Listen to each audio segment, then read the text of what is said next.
we need to think of everything as an opportunity. It's so easy to slip into complaining around the challenges, but we really have a lot of cool opportunities right now.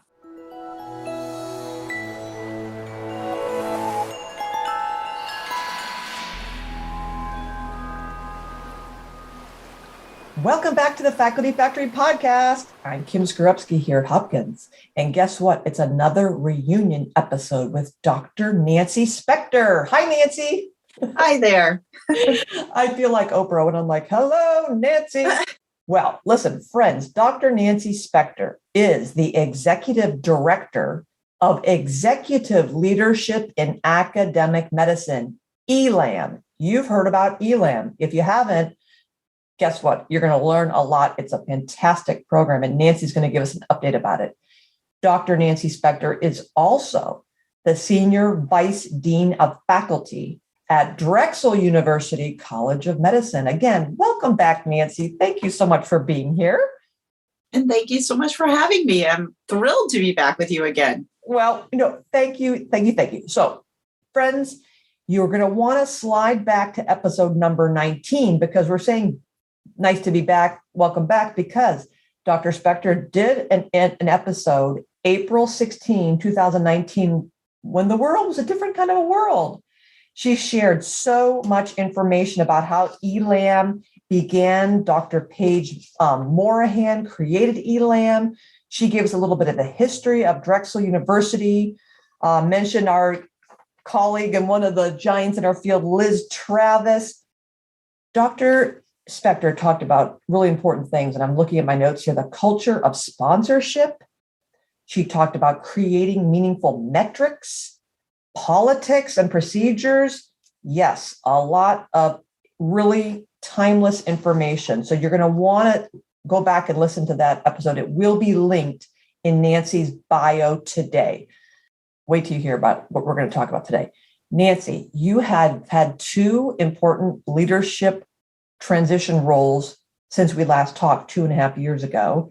And so you're going to kind of lead us into that and then talk about some really cool things with ELAM, and then something that's going to be a topic really important for all faculty members to hear. So why don't you just lead us off? Thank you. I can't even believe it's been so long since we've seen each other in person and everybody in person, and how the world has changed in so many ways, as we all know. After we last spoke, a lot of the effort in my work was around continuing to grow ELAM, to continue to evolve the curriculum and to ensure that we would stay current with everything that was happening in the world. And then the pandemic struck. And if you had said to me when we last spoke that I would have to put ELAM online 100%, I would have said, there is no way we can do that. Absolutely not. So much of our experience in ELAM is around personal contact, with networking, getting to know each other, doing group work, et cetera. So that was a really heavy lift. And I have to thank my team, have done it really, really well. And on that note, we have now the largest class at ELAM that we've ever had. So we're in our 27th year at ELAM, and we have 71 members of that class.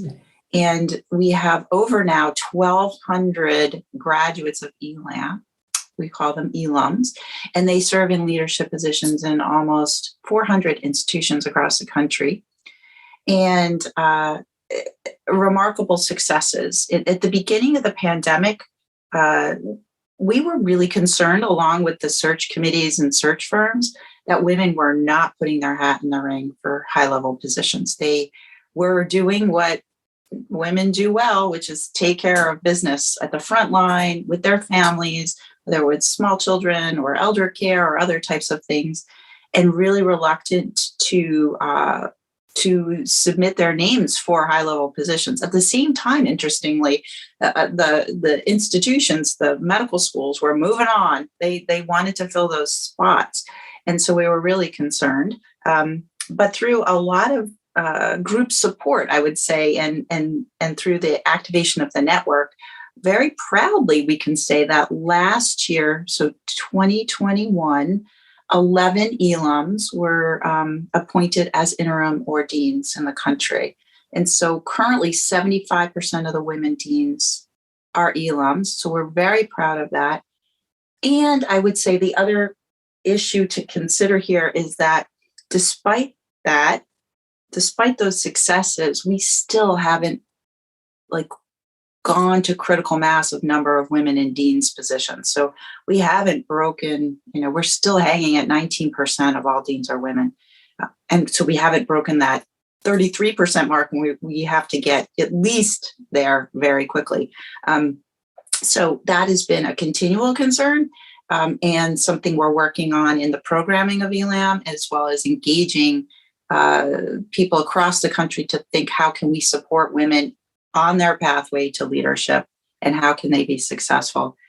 And for ELAM, we also are starting a second program called Executive Leadership in Healthcare, ELH at ELAM. It will start in September. It is for women who are interested in advancing on the healthcare system side into CMO, CEO, CFO positions. So ELAM traditionally has supported women on the academic side. We're interested in developing opportunities for women to advance on the healthcare system side. So that's a new program. Oh my gosh, congratulations. I had no idea. That's huge. Wow. Huge, huge, huge lift. Thanks for giving us the update. I'm so amazed by this program. 27 years, 11 women deans you placed. So you said that you activated the network. And I think Yes. you're being so modest. I mean, Nancy, yes, we're not quite at the parity, but thanks to ELAM, you have moved the needle quite significantly. And so, I mean, I'm very, very confident in this strong tribe of women. So how did you exactly activate that network? And what do you think were a couple of things that allowed and primed the pump for those 11 women to step up and say, I want it, I can do it, I'm ready? How did you do that?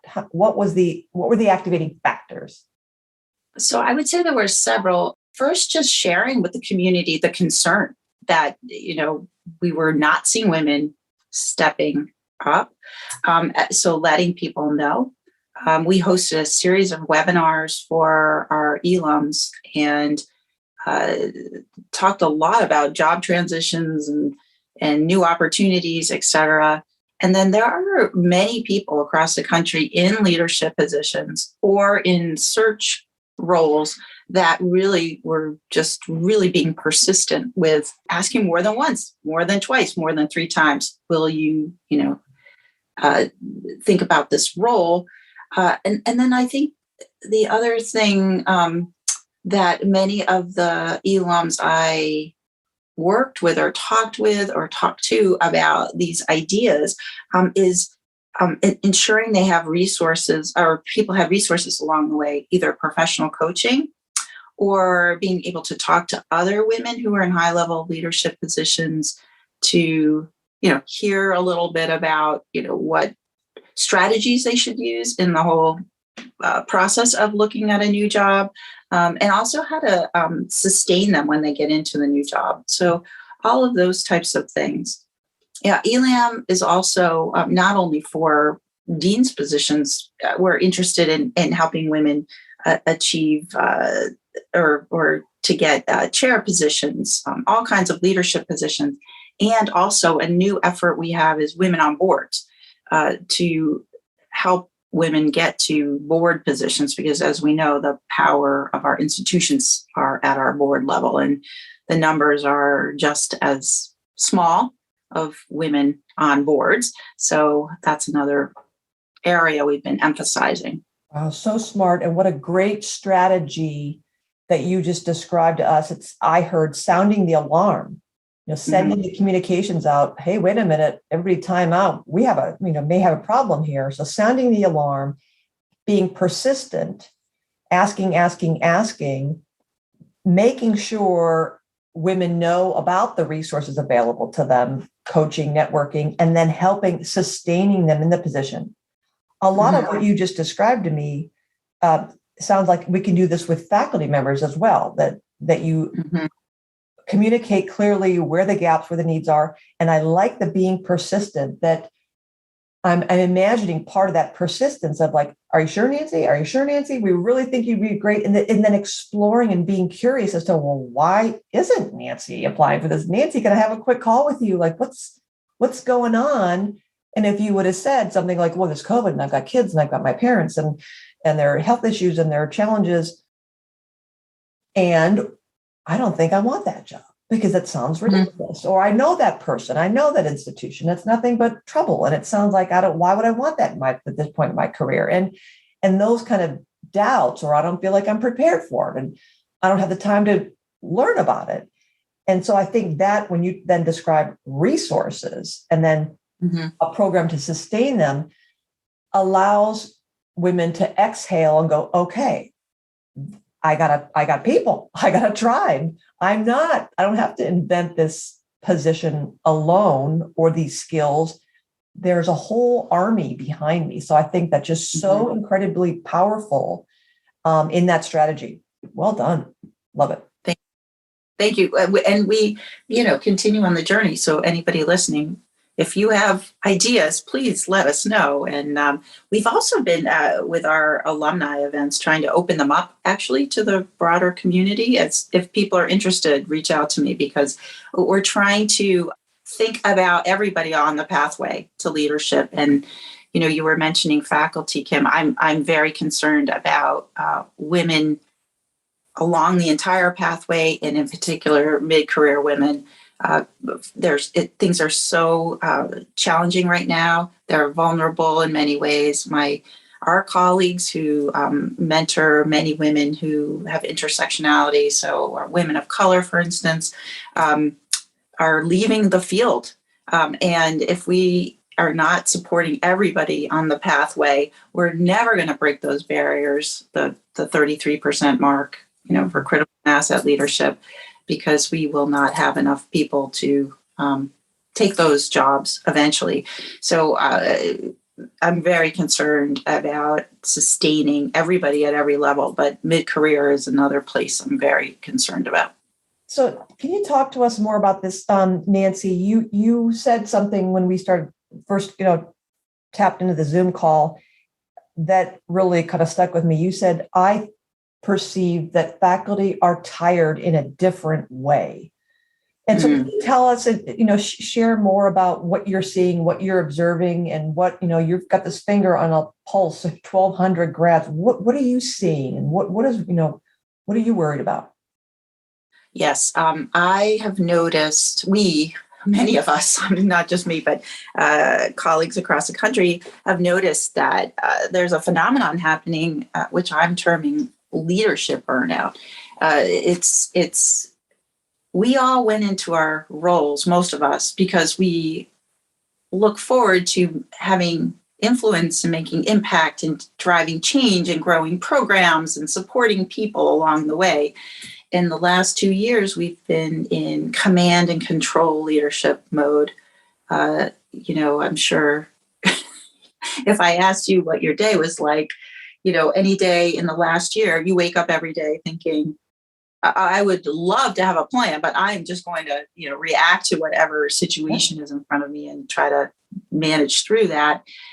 That is exhausting in this very prolonged period of time. So we've moved away from having the opportunity to balance command and control kinds of leadership with growing things and planning things and supporting people in a really positive way. So the things that bring us joy. So that worries me because, we're taking away the things we love.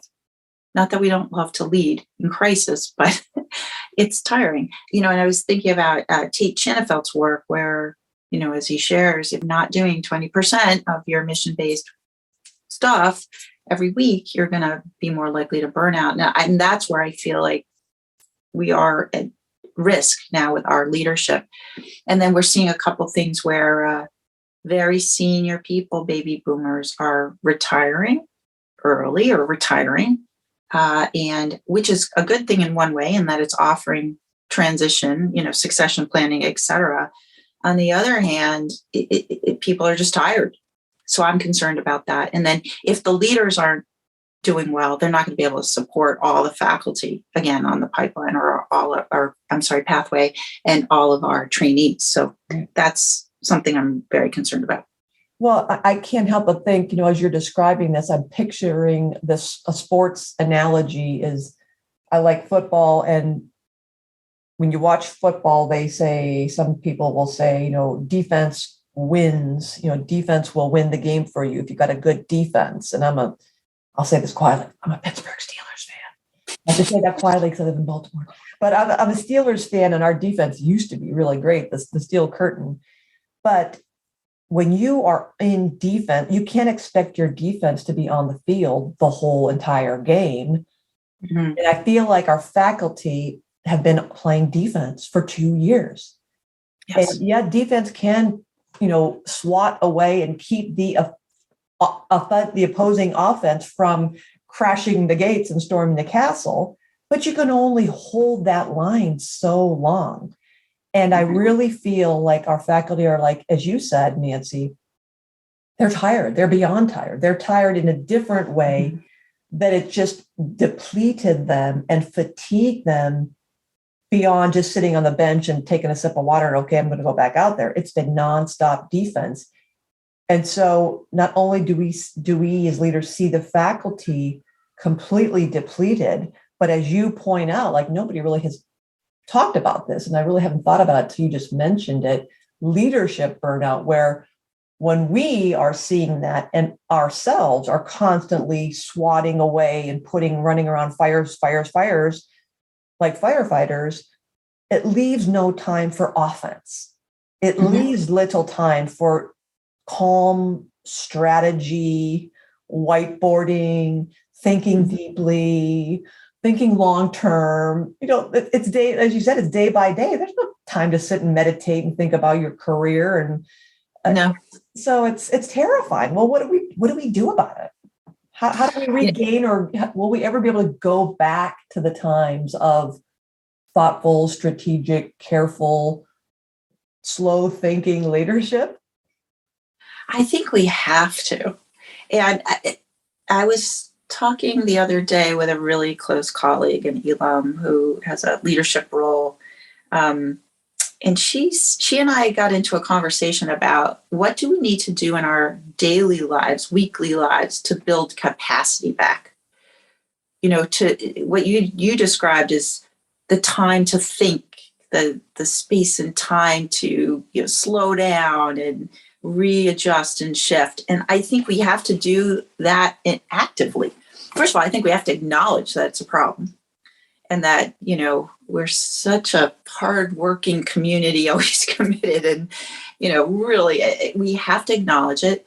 I think we have to think carefully about how to do basic things like schedule our days. My friend and I, we were talking about her dean the other day said, meetings should start at 10 after and end at 10 of. Why are we, doing this back-to-back thing? Yeah. And then as we're moving back to the in-person world, I wonder if you're having this problem. I'm having this problem. I'm being invited to in-person things, but expected still to be on Zoom every second in between. You're exactly right, Nancy. I just got an invite yesterday going, hey, I'm going to be in the hospital next week. Can we get together for lunch? And I thought, I was so excited immediately. But then I said, well, wait a minute. Yeah, I'm on Zoom mode of every hour on the hour I'm Zooming. So if I do get in my car and drive to a place and meet a human being and eat lunch, I can't make it back in time. I'll be Zooming in my car. And then that gives me a whole new level of stress.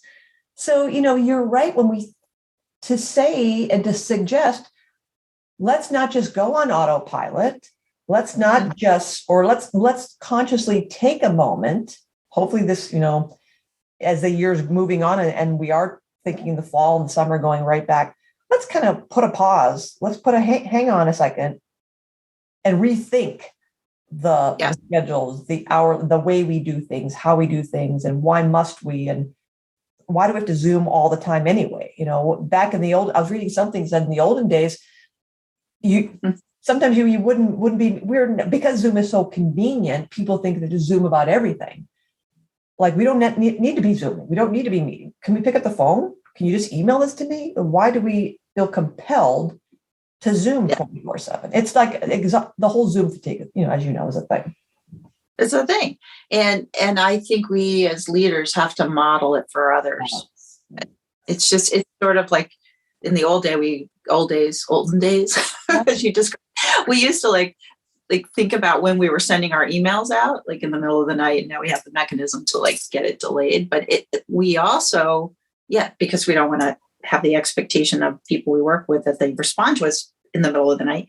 And if we don't model it for others, it's not going to change the culture. So I think we have to change the culture. I think we have to pay attention to those things. And it's more than, all the self-care we've talked about. I mean, I know that's important, but this is an and, we have to change our work styles to grow capacity. Again, with the idea of growing capacity, we have to think more.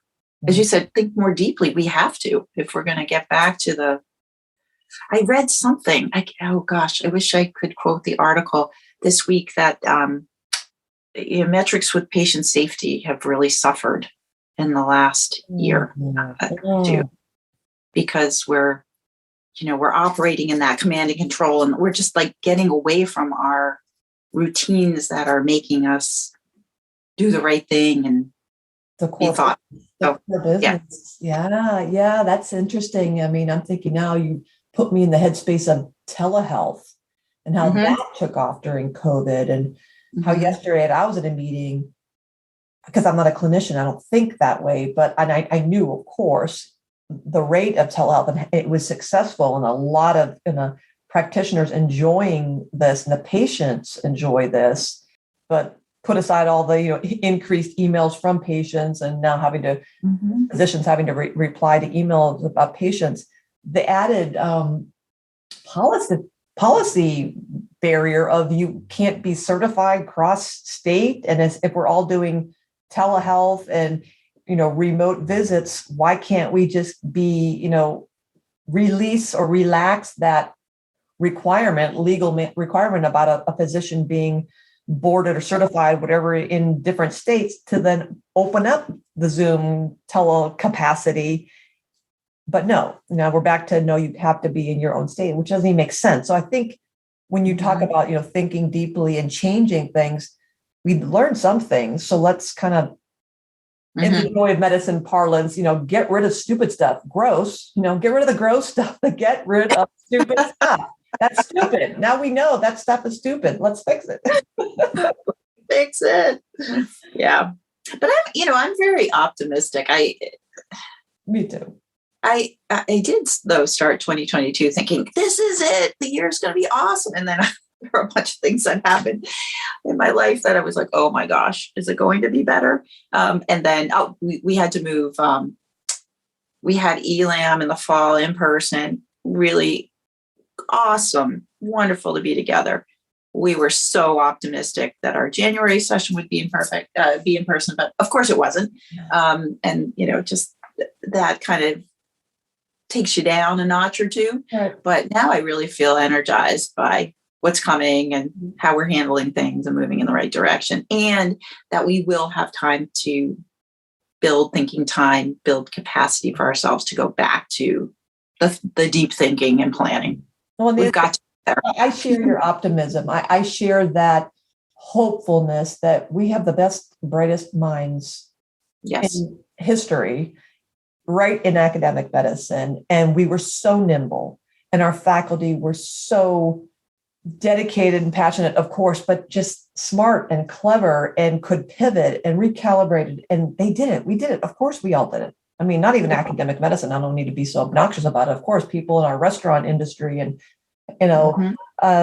schools and primary, secondary, we figured it out. So we can figure this out if we are thoughtful and measured. And as you say, get away from the kind of command and control model, breathe, and purposely shift away from that 100 miles an hour, this is the time as we're rethinking, reinventing.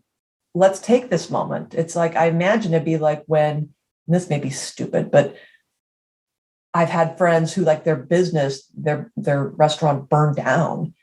And rather than like throw up another one real quick and rebuild, and, they took that moment. Oh my gosh, this is horrible. We're in a space now. Let's take a minute. How should we rebuild? We don't necessarily have to put the bar here and the entranceway here and the tables there. Let's use this opportunity. So the same way I'm thinking with all of us at the micro personal level, departmental level, and up and up and up and up to the macro level, we don't have to do it that way, right? We don't have to blow up traditions and things that are important, but we can also, let's take a pause here and make it better. Let's, like our restaurant friends, we don't have to disband with the carry out. You guys nailed it with the carry out. Our restaurants here in downtown Baltimore, they figured it out. They really grew a whole new business, if you will, around, being creative. And we do that. We do that a little better than anybody. So I think, you're right. Consciously thinking about, let's use these next moments, or as the year evolves, to tweak and improve, just like you're building a whole new ELAM, for the health system side. That's a perfect way to capitalize on need. We need to think of everything as an opportunity. It's so easy to slip into complaining around the challenges, but we really have a lot of cool opportunities right now. And as our energy is coming back up with, I have to knock on wood. Here, we're going to keep going in that direction. That we need to work together to be creative, and that's the fun of our space. And providing excellent care, and then doing all these amazing things that are going to transform how health is in the country. Let's do that. I'm with you. I cannot wait to. And as I'm like entering my late career stages, I'm so inspired by our early career faculty and these geniuses who are coming up the ranks, and just to see them think and watch them and question why we do. I love that. I love that kind of push and pull to innovate and to do things different and better. And so Nancy, I share your hopefulness, and I'm looking forward to seeing all the cool, great things that are happening in our community, and with your new program called, again, what is it? ELAH? ELH, Executive Leadership in Healthcare at ELAM. I know that's a mouthful there, but it doesn't sound as easy to say as ELAM. LH at ELAM. Yes. And we're in the selection process right now of the 2 classes. So I'm really excited and happy to journey with these women. Incredible. I know, isn't that? There's nothing more inspiring to be and just sit there and gaze around a room and say, look at these minds, look at the gifts and the talents and the gems just sparkling in a room. Just makes you excited, right? Absolutely. Dr. Nancy Spector, you are fantastic. And if you, listening to this podcast, want to learn more about ELAM or ELH, you certainly, all you have to do is Google it. It's famous. ELAM is famous. More than 1,200 graduates. Check it out. And email Nancy Spector at nds24@drexel.edu. Again, nds24@drexel.edu. It's going to be on the website, thefacultyfactory.org. Check out Dr. Spector's episode number 19, back in the day. You're going to learn a lot. Thank you so much again, Nancy. It was great to see you. Congrats on all your success. You're a great leader, and we really appreciate all you give to the women and the community and men. We need people like you. So thank you so much. Thank you so much. It was a pleasure.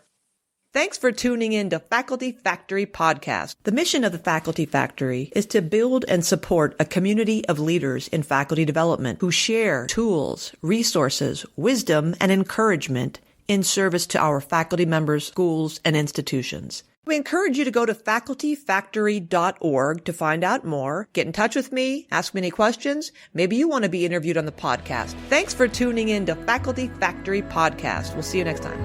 The Faculty Factory podcast and website is sponsored by the Johns Hopkins University School of Medicine Office of Faculty. For more information, visit facultyfactory.org.